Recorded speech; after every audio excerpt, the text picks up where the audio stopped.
My sister banned me from her wedding, claiming her fiancé has feelings for me. Now he's refusing to marry her over it.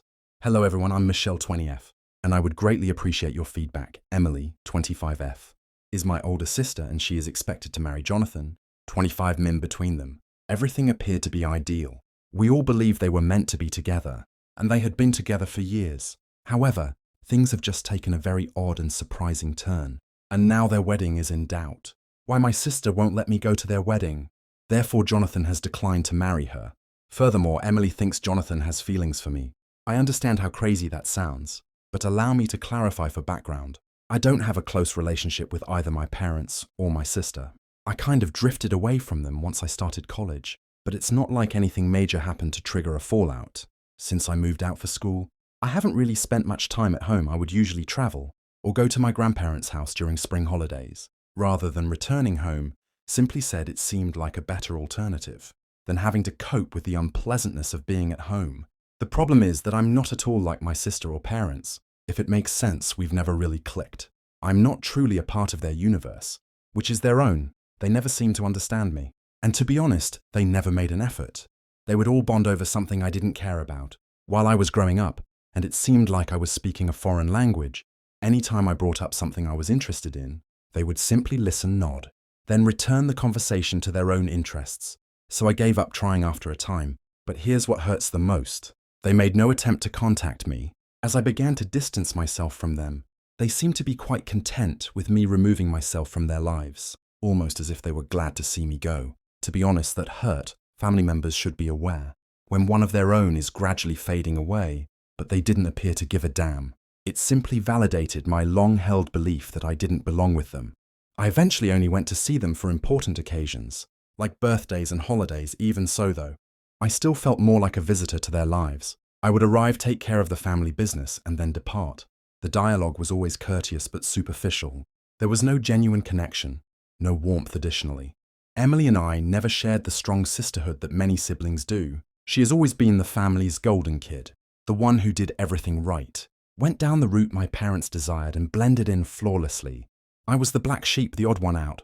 They aren't awful individuals or anything, but the way they discreetly disparage me shows that they may be true bullies. You know how some small remarks can have a profound impact, despite appearing innocuous at first glance. Yes, I would get that. I eventually came to the conclusion that it was simply preferable to avoid them as much as possible. Why place yourself in an uncomfortable and out-of-place situation? The problem is that when Jonathan joined us for Christmas dinner last year, I didn't feel totally invisible for the first time in a long time. My family has a way of making me feel as like I'm an outsider in my own house and that I don't belong. I wasn't treated that way by Jonathan though. Instead of treating me like the odd black sheep I often feel around my family, he was actually kind to me and spoke to me like a regular person. I didn't give it much thought at first. It was only basic politeness after all, however.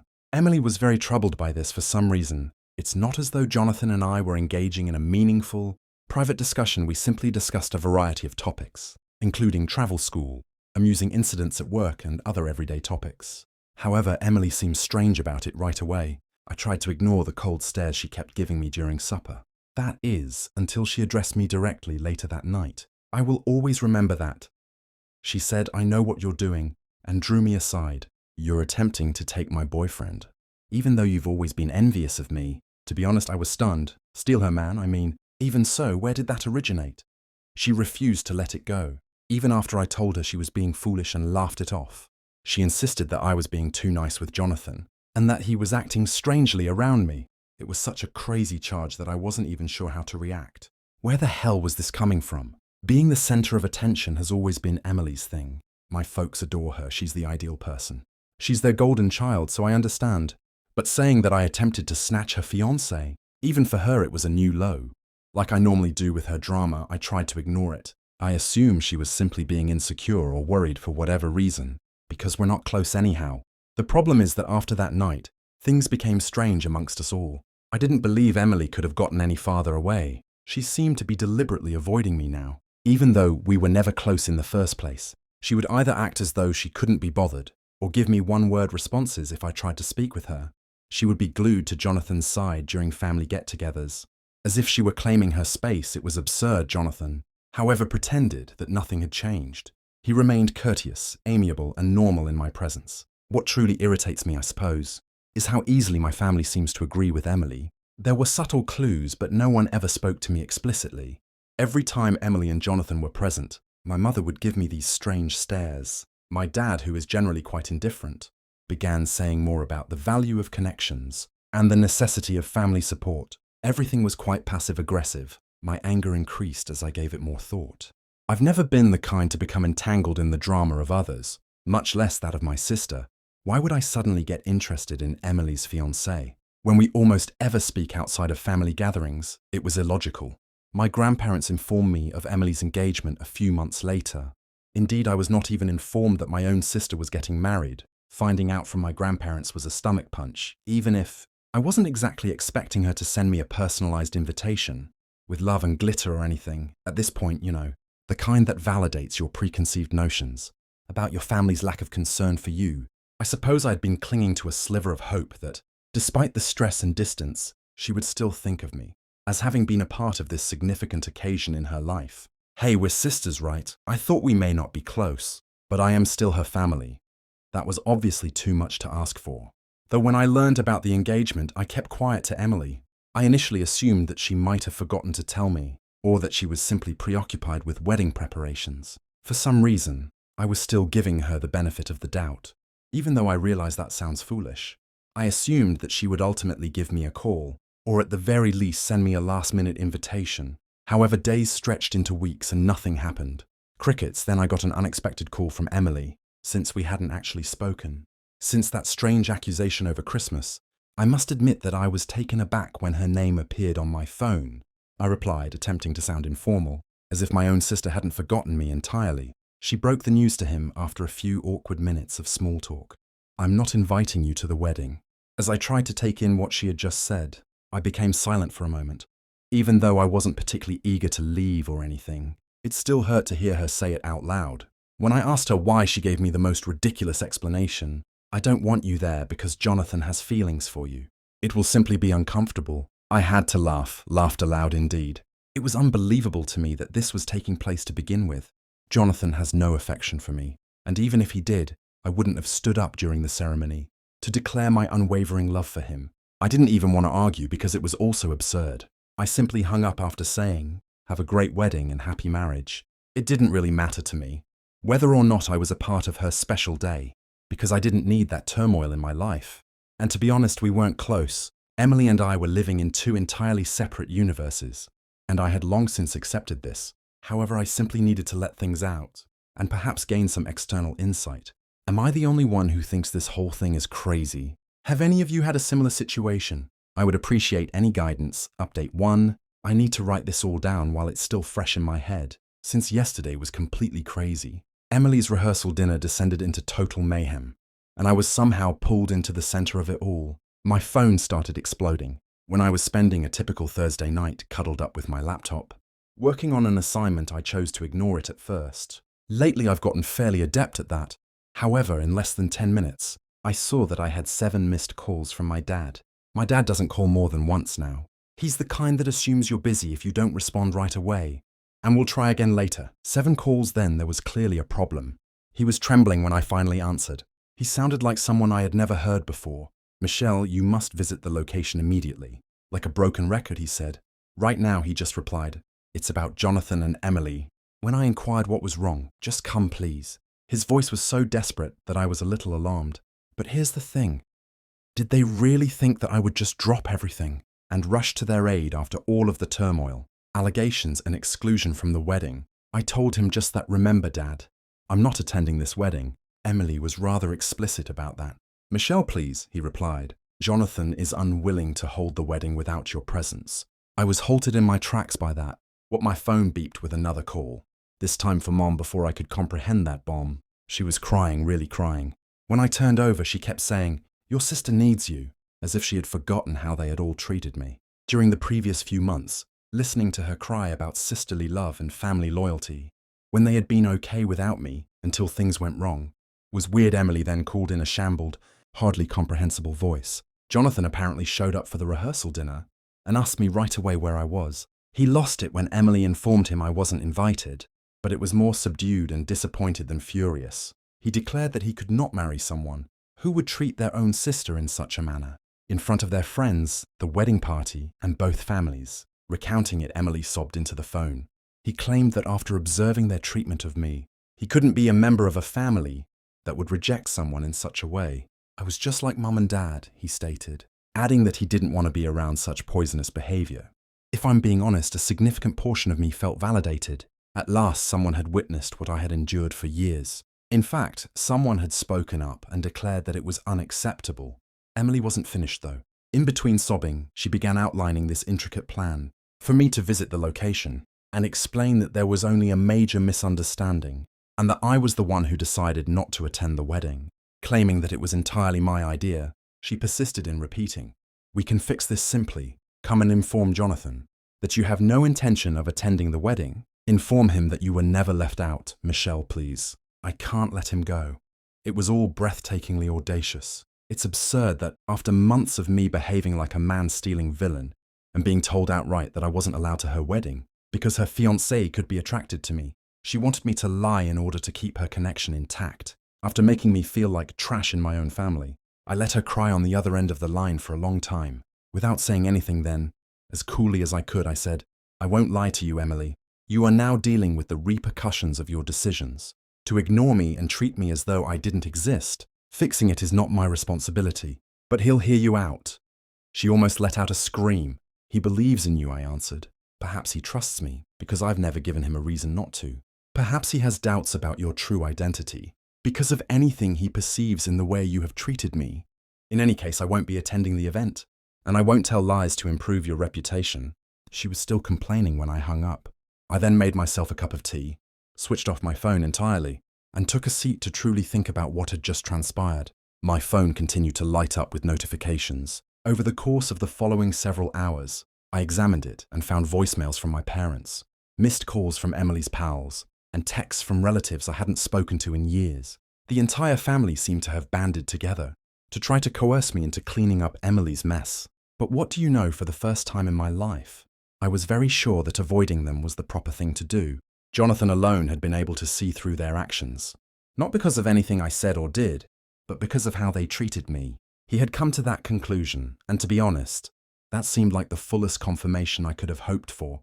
Last night I went to bed without using my phone, and I slept better than I have in months. For once, let them handle the consequences of their own behavior.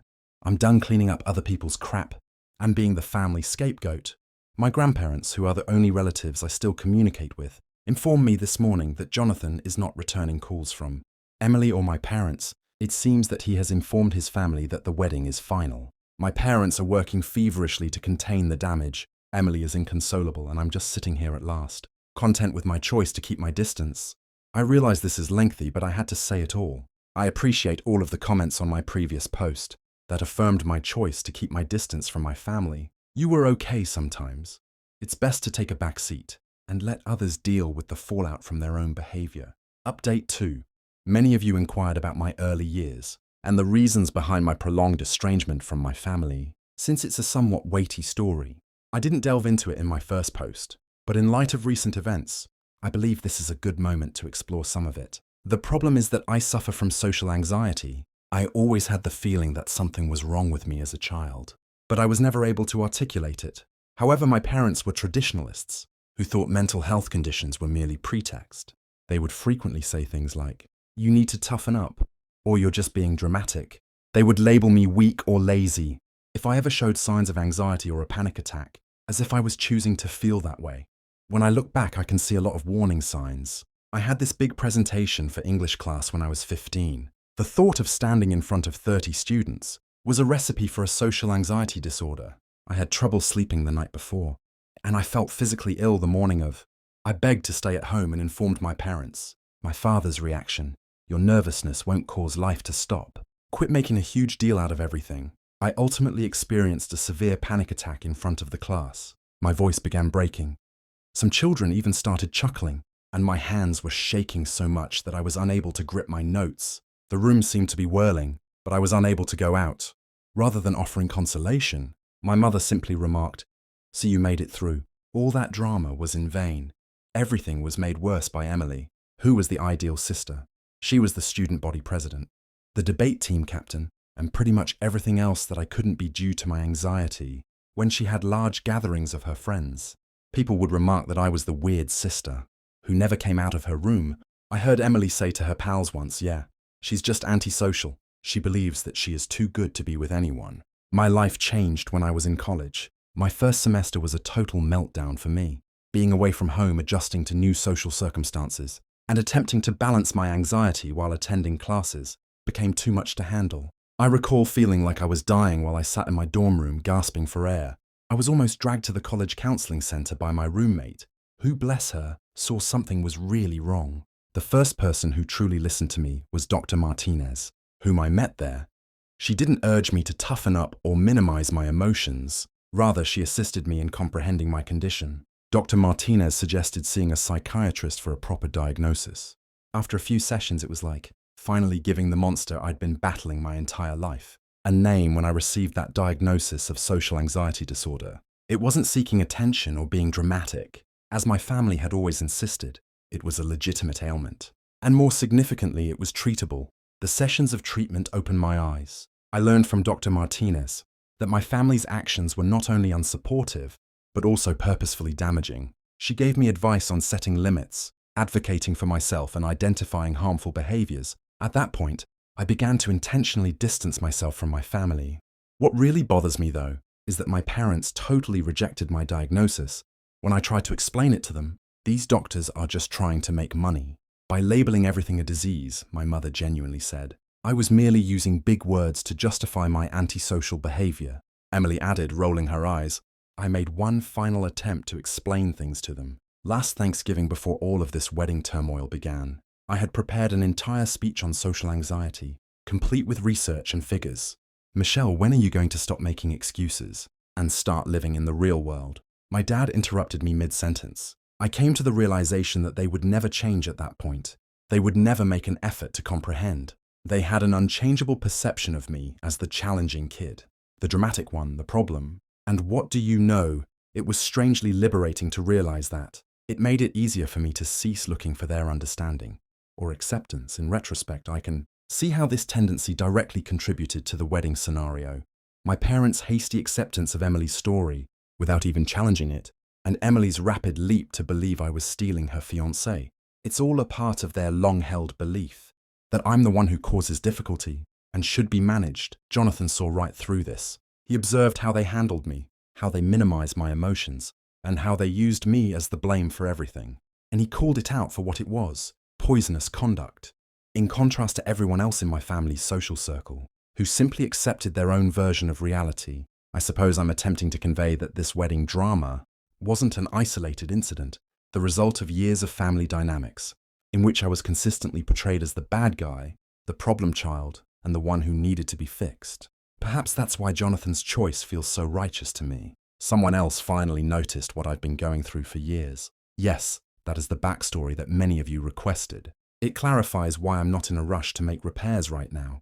I've spent far too many years attempting to change how my family views me, to get their understanding and to gain their acceptance. I finished that accepting that certain individuals, even members of your family, will never understand or accept you, is sometimes the healthiest thing you can do. Update 3 a month has passed since everything went wrong, and I must now reveal the last portion of this tale. At least now, I can say that what began as a wedding drama is really finished, even though it has grown into something I never could have predicted. Emily lost everything when her wedding was called off. My new phone number was somehow obtained by her, and she shared it with everyone she knew. I was suddenly inundated with hundreds of hateful comments, from strangers, her acquaintances, and distant family members. Guilt-tripping and downright intimidation were among the threats. The vandalism followed classic Emily, who used to do this to girls she did tested in high school, was the first to leave eggs in my car. She escalated when that failed to get the desired response. I can't even remember how many times I discovered my mailbox ruined, my car vandalized, or my apartment door covered in offensive notes. She cut all 4 of my car tires and left a threatening note in her distinctive handwriting, which was the last straw. My parents consciously chose to ignore Emily's actions. During all of this, girls will be girls, or you need to be more understanding of your sister's pain, was their standard response to every event. They dismissed it as Emily just wanting to talk, even after I showed them security camera footage of her attempting to break into my flat. However, I was ready because of this incredible Reddit community, especially those who suggested that I install security cameras and record everything I learned from the attorney. You suggested that this constituted criminal harassment and vandalism, rather than just family drama, using witness accounts, video evidence, photos, and hundreds of threatening messages.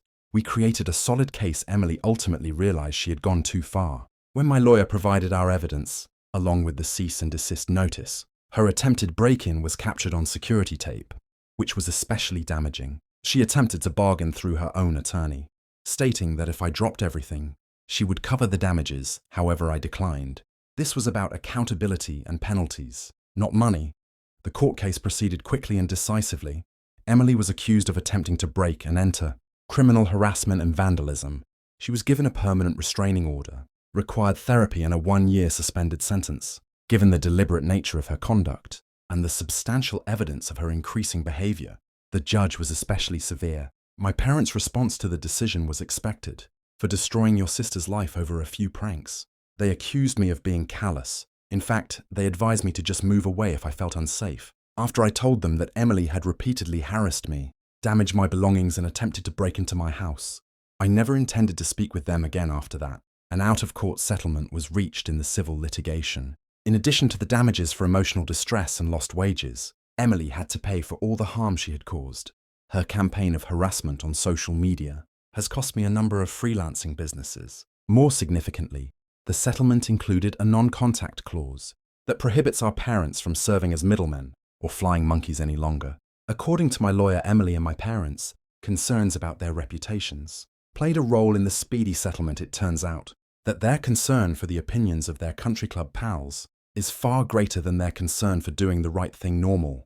Since then, I've relocated to a new apartment in a building that is secure and under constant observation. My social media accounts have been closed down, my contact information has been totally updated, and my clients have been incredibly understanding of the situation. Someone who heard about my situation and was impressed by my handling of it even extended an offer of employment to me. The most unexpected result of it all. For the first time in my life, I feel liberated. The expectations and criticisms of my family are not weighing on me. I am no longer the scapegoat. I'm just Michelle, creating my own life according to my own rules. I'm neither the dramatic nor the challenging child. My life was actually altered by the Reddit community, who helped me through everything in court. Your recommendations on documentation and security precautions were crucial.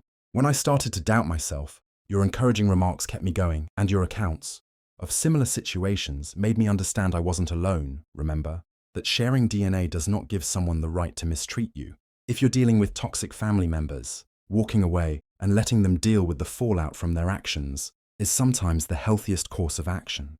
It's about establishing limits and demanding respect, not about getting even with therapy. My social anxiety is improving, but it's still there. It turns out that a lot of it was related to the continuous criticism and gaslighting I experienced as a child. Who would have thought that removing poisonous individuals might be such a successful treatment? I will no longer be updated. Now that this phase of my life is genuinely over, I'm concentrating on my education, profession, and creating a new network of chosen family members for support. I want to express my gratitude to everyone who supported me and followed my tale. You gave me the confidence to leave and the strength to advocate for myself. Living well is said to be the best kind of retaliation, the best closure. I would add is knowing that you have finally advocated for yourself. I'm tired of being used as a scapegoat or victim by others. I've taken control of my life and will never look back.